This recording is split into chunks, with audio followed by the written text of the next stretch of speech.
Picture this. You open your Fidelity app one afternoon. You see the number $500,000. And for a second, maybe longer, you exhale. You think, okay, I made it. I'm okay. I've watched that moment happen a lot. That quiet relief when the comma finally shows up in the right place. But then the math comes in. There is a principle called the 4% rule. A lot of planners still use it as a basic guardrail when the goal is making your money last. It says if you want your money to last 30 years, you pull out 4% a year. No more. $500,000 at 4% is $20,000 a year. That is $1,667 a month. In New York, that is rent money, not retirement money. In Los Angeles, same story. And even in a mid-cost city, once you factor in utilities, groceries, car insurance, and one unexpected medical bill, that number starts looking very different from what you imagined when you hit that $500,000 milestone. I'm not here to tell you you've failed. And I'm not going to pretend there is some easy fix here either. What I can tell you, after more than a decade working in and around financial planning, is how people lose that $500,000 quietly and slowly without realizing it at first. When people hear $1,667 a month, the first thing they say is fine. I'll just throw it into one of those high-dividend ETFs paying 10% and live off the income. Problem solved. That instinct makes complete sense. But it can get expensive fast in retirement. Welcome to Wiz Investor. If this kind of breakdown is useful, hit subscribe. I have to be honest with you. When I first started paying attention to the markets, I got completely distracted by funds advertising 10%, 11%, 12% annual dividends. It looked like a machine that just printed money. Steady income, no effort, no complicated strategy. I was sold. What I didn't fully understand yet was that I was slowly eating my own principal. The yield was real on paper, but the account underneath it was not holding up the way I thought. So let me show you how this actually plays out. A while back, someone left a comment on this channel, pretty fired up. Said he'd bought into an 11% yield ETF, was pulling $4,500 a month like clockwork, and thought the 4% rule was for people who didn't know what they were doing. And for the first 10 years, honestly, he was living well. No complaints. Year 11 is where it unraveled. The way the fund produced that yield had quietly been wearing down the account underneath it. His principal had dropped by nearly half, and the $4,500 he was still receiving. It no longer bought what $4,500 used to buy. Groceries, utilities, insurance, everything had moved up. His income stayed flat while his world got more expensive. What matters here is what that income is costing you underneath. High-yield ETFs and annuities tend to trade capital growth for a fixed income stream. The yield feels stable. But the number staying the same is not the same as your monthly life staying the same. Put it this way. The Social Security Administration adjusts its payouts every year for inflation. That adjustment is called KOH. For 2026, it came in at 2.8%. That number reflects what prices are actually doing to real people's budgets. Now imagine your income is locked at $4,500 forever. At 2.8% inflation compounding every year, your purchasing power gets cut roughly in half in about 25 years. You're still receiving the same dollar amount. You just can't do as much with it. This is the split between one path that gives you more now and one that gives you more room later.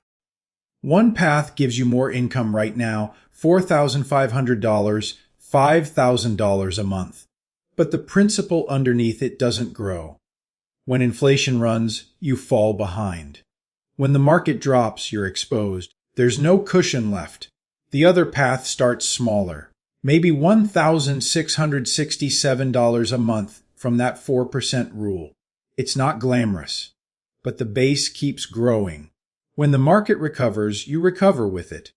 Your $500,000 10 years from now has a real shot at being worth more, not less. That trade-off usually does not show up right away. You feel it later, when costs have climbed and the account has not kept pace and the options have quietly narrowed.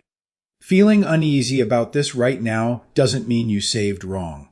It means the standard retirement blueprint left some things out. Things that are worth knowing before you make an irreversible decision about how to draw down what you've built.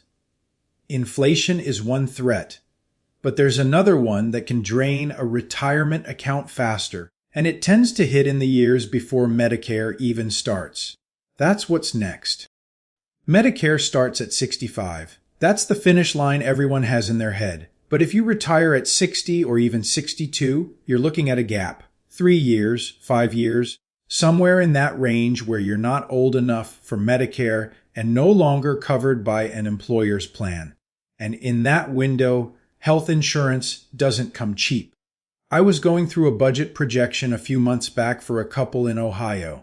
Both around 60, both ready to step back from work. Sharp people, had done a lot of things right.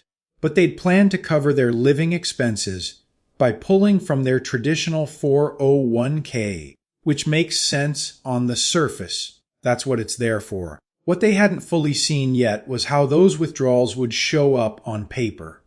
Every dollar out of a traditional 401k counts as ordinary income. It stacks.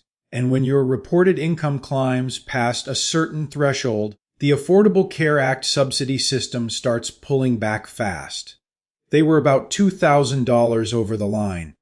A small trip they'd taken, one extra withdrawal, and it cost them their entire subsidy.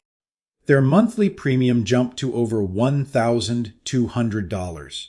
For the year, that's nearly $15,000 in healthcare costs they hadn't budgeted for, just because of how the income showed up on paper. What matters here is what the ACA counts as income.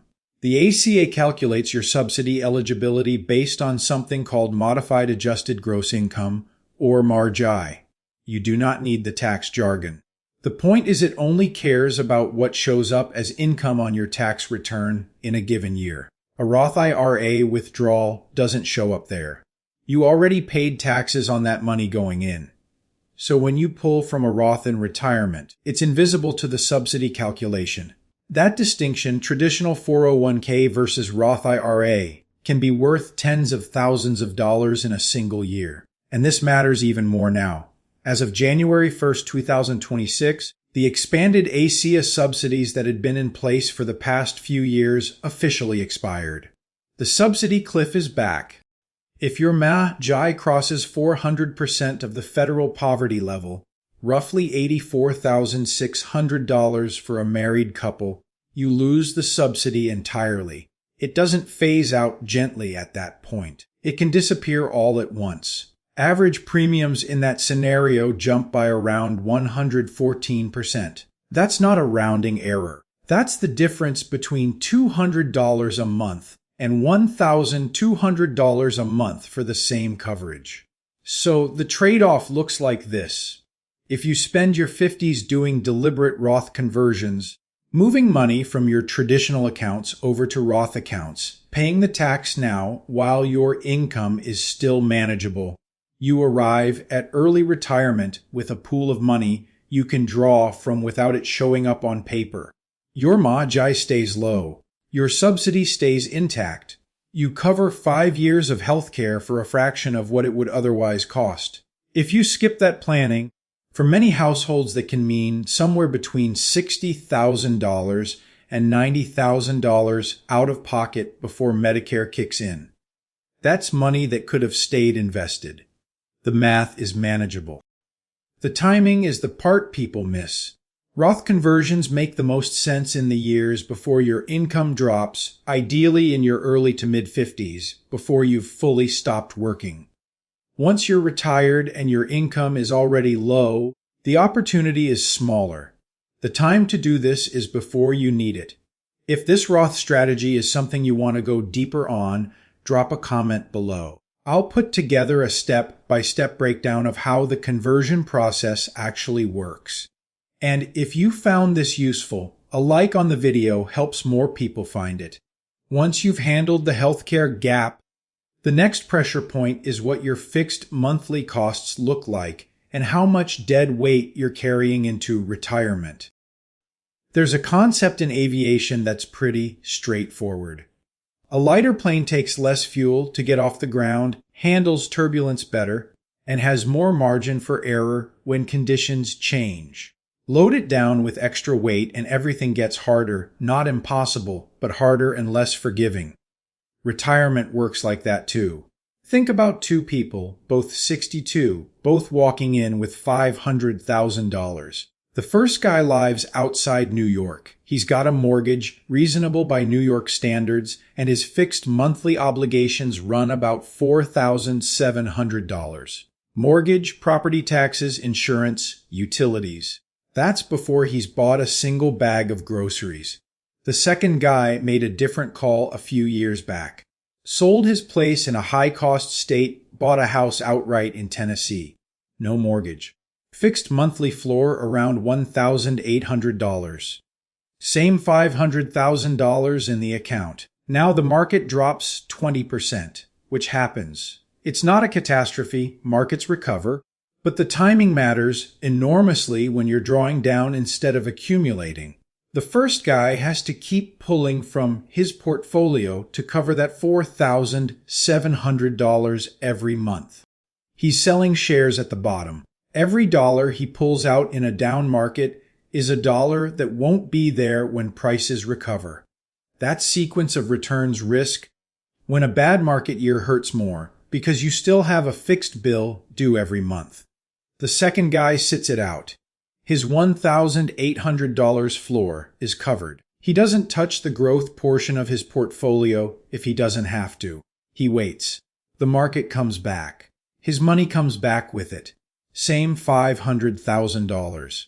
Very different outcomes because of the weight they were carrying, not just because of what was in the account. I used to run the spreadsheet math on this the other way. I believed it.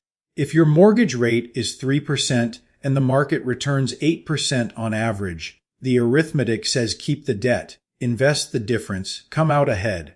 And on paper, that math is correct. But I've since watched enough real retirements to know that paper math and lived experience are two different things. The market doesn't return 8% every year in the order you need it to. And when you're 64 and the market is down 25% and the mortgage company still wants their payment on the first of the month, that spreadsheet doesn't help you sleep. Paying off the house buys you breathing room that never shows up in a spreadsheet return. It buys you options. It buys you patience. And patience, in a down market, is worth more than yield. Now, the location piece is worth taking seriously too, not as a sacrifice, but as a lever. There are 9 states with no income tax. Tennessee, Florida, Texas, Nevada among them. And under current IRS rules for 2026, the standard deduction for a married couple filing jointly sits at $32,200.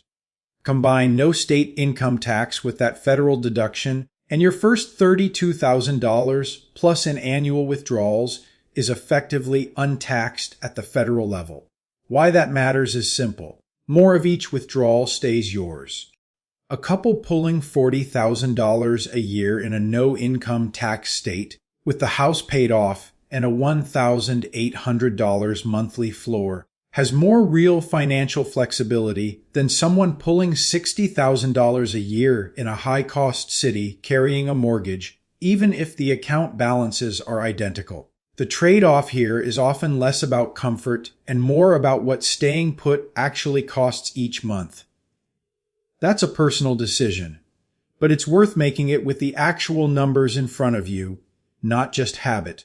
When the plane is light enough to fly cleanly, you have room to play a much longer game, one that involves letting the government work in your favor instead of against you. For a lot of retirees, the costliest decision is not what they invest in. It's when they start Social Security, specifically the date they choose to start collecting Social Security. You can claim as early as 62. A lot of people do, and I understand the logic. You've paid into this system your entire working life. The trust fund projections aren't exactly reassuring, and the money is sitting there waiting. Why leave it on the table? I know someone who made that call at 62 for exactly that reason. He'd read somewhere that the Social Security Trust Fund was projected to face shortfalls around 2034, and he didn't want to be caught waiting if the payments got cut, so he claimed early. Locked in his benefit. What he didn't fully register at the time was that claiming at 62 doesn't just mean you start earlier, it means your monthly benefit is permanently reduced. In his case, around 30% less than what he would have received at full retirement age every month for the rest of his life. For the first few years, it felt fine. Then costs started climbing: groceries, utilities, the prescriptions that weren't optional. And his fixed benefit, already reduced, couldn't keep pace. He told me he wished he'd used his savings as a bridge, lived off his portfolio for a few years, and held out for a larger guaranteed payment. That regret is more common than people realize. Here's what changes when you wait. For every year you delay Social Security past your full retirement age up to age 70, your benefit grows by 8%. It is not tied to the market. It is a government-backed increase.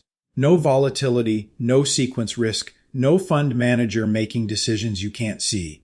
If your full retirement age benefit is $2,000 a month and you wait until 70, you're looking at roughly $2,480. That gap, $480 a month, is $5,760 a year.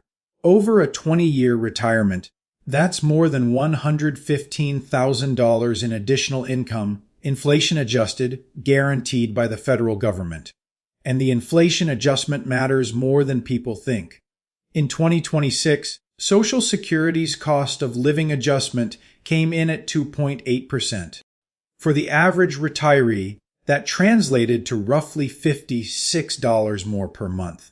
Sounds reasonable until you see that Medicare Part B premiums, which are automatically deducted from your Social Security check, increased by $17.90 per month in the same year, bringing the standard premium to $202.90. So the geo-arbitrage gave with one hand and Medicare took back with the other. The net gain for many people was almost nothing. That's the reality of claiming a smaller benefit early. The purchasing power pressure doesn't let up, and a 30% reduced base means those Medicare deductions hit proportionally harder every year. The trade-off here is real, and it's worth sitting with. If you claim at 62 and pass away at 74, you probably came out ahead on total dollars collected. If you live to 85, 88, 90, which is increasingly common, the person who waited to 70 collects significantly more over their lifetime, with a higher inflation-adjusted floor. The fear of missing out on those early checks is understandable. But a lot of people spend less time thinking about what happens if they need that income much longer than expected. Your $500,000 can serve a specific purpose in this window. It can be the bridge that buys you time, covering your living expenses from 62 to 70, while your Social Security benefit keeps compounding. 8 years of patience, funded by the assets you've already built, in exchange for a guaranteed income stream you can't outlive. That is less a gamble than a way of buying yourself a stronger floor later. $500,000 is a real achievement. Most Americans never get there.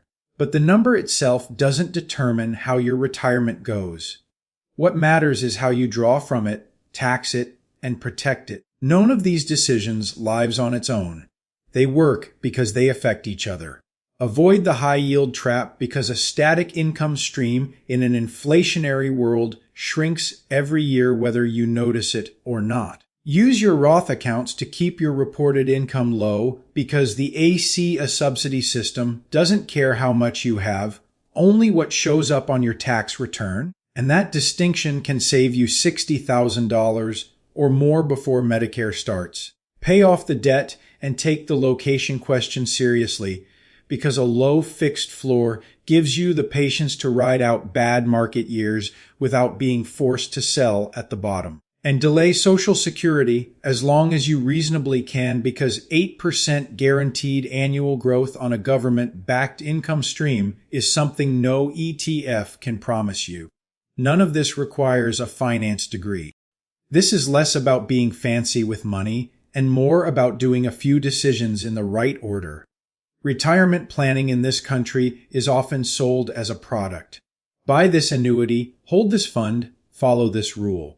What gets left out is how taxes, healthcare, debt, and timing interact with each other in ways that compound quietly over decades. That's what this channel is here for. You spent decades building what you have. The last thing it should do is disappear into inflation, medical premiums, and avoidable taxes because the information wasn't easy to find. Subscribe to Wes Investor if you want to keep working through this. There's a lot more to cover: Roth conversion ladders, Medicare, IRMA brackets, and sequence of return strategies that actually hold up in real downturns. We'll get into all of it. See you in the next one.